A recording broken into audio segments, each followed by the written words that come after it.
Переносимся в наш регион. Мало кто верил, что в рекордные сроки смогут возвести новые дома и хозпостройки в селе Беськёль. Беда, пришедшая в село в августе, не оставила равнодушных. Особое внимание погорельцам уделил лично президент Владимир Путин. На место по его поручению выехал полпред на Дальнем Востоке Юрий Трутнев. Хроника событий и восстановленное село Беськёль в материале Мадины Халиковой.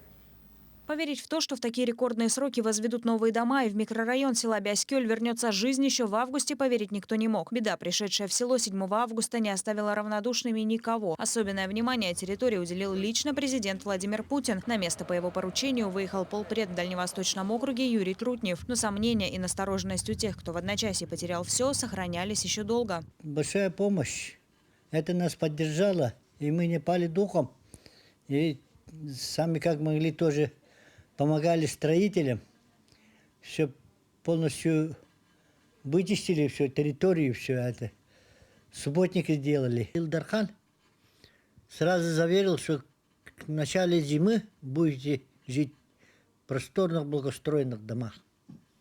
Ну, это, как сказал, уже сделал. Семья Ивановых уже обустраивает быт. Завезли в квартиру мебель, технику, текстиль, предметы интерьера. Рассказывают, что помогали всем миром, а крупные промышленные компании выделили средства на строительство и для поддержки погорельцев. Решение строить дома из экологичных материалов, МХМ-панелей, принято исходя из сроков. 15 октября все дома сдали в эксплуатацию, а в понедельник в Беськёле устроили общий праздник. 14 семей получили ключи от новых домов в торжественной обстановке. Мы благодарим за это, за постройку, за нашу радость, за жизнь светлую.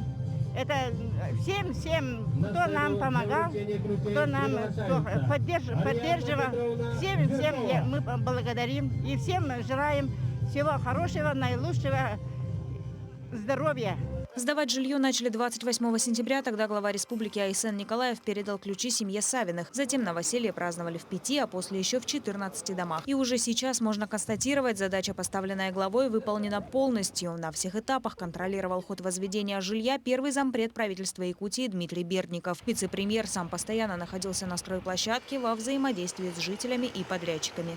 На этом можно сказать, что восстановление поселка Беськёль, пострадавшего 7 августа от пожара, полностью завершено. Хочу напомнить, что мы строительством завершили 34 жилых дома общей площадью 2780 квадратных метров. На завершающей стадии вопросы компенсации людям, те, которые были предусмотрены и соответствующим образом оформлены документально. Конечно же, здесь мы все должны отметить роль главы республики Арсения Сергеевича Николаева, который своими быстрыми, четкими, своевременными решениями позволил организовать эту всю работу. Сдают дома под ключ с отделкой, внутренним обустройством и необходимыми коммуникациями. Каждому участку провели свет, газ, а в доме отопление, горячая и холодная вода, санузел и ванная комната. Завели в микрорайон и высокоскоростной интернет. Село теперь не отличить от современного европейского квартала. А жителям вручили сертификаты на покупку мебели и бытовой техники. Данные дома, получается, находятся на свайной поле. Все дома благоустроенные, получается, газовое отопление, все входит. Строится очень быстро МХМ-панелями. Буквально за 3 недели один дом уже готов, получается, полностью с благоустройством, с отоплением, внутренней отделкой, наружной отделкой. Дома утеплены, пол, потолок утеплен базальтом по 30 сантиметров, снаружи, получается, тоже утепление есть.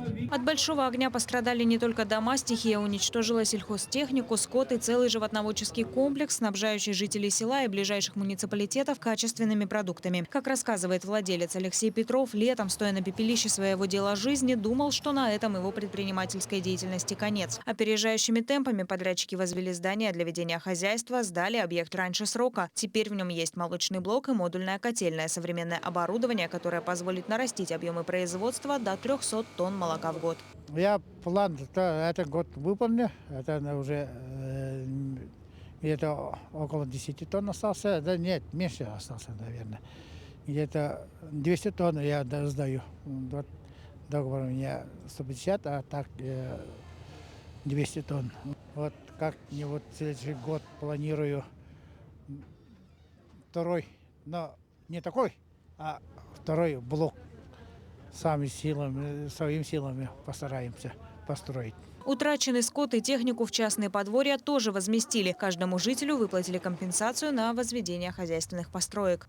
Жизнь в Бяскёль возвращается, и уже начинают работать предприниматели. Например, за моей спиной сейчас вы видите автосервис, который был уничтожен огнем. Но сейчас он уже полностью функционирует, и жители села смогут обслуживать здесь свою технику. Помимо строительства домов преобразилась и территория села. Новые опоры освещения, водоотводные каналы, грейдированная ровная дорога, и у каждого участка свой забор. Помимо жилья восстановлено и улучшено качество уличной дорожной сети, работы по водоотведению, проезды каждому жилому дому. Проведена большая работа по восстановлению и реконструкции сетей газоснабжения, электроснабжения. В будущем в селе планируют построить новую школу и спортивно-культурный центр. С такой инициативой к Владимиру Путину обратился глава республики Айсен Николаев. Президент, в свою очередь, поддержал руководителя региона и пообещал помочь со строительством соцобъектов и выделением средств из федерального бюджета. Мадина Халикова, Георгий Григорьев, Бяскёль, Горный район.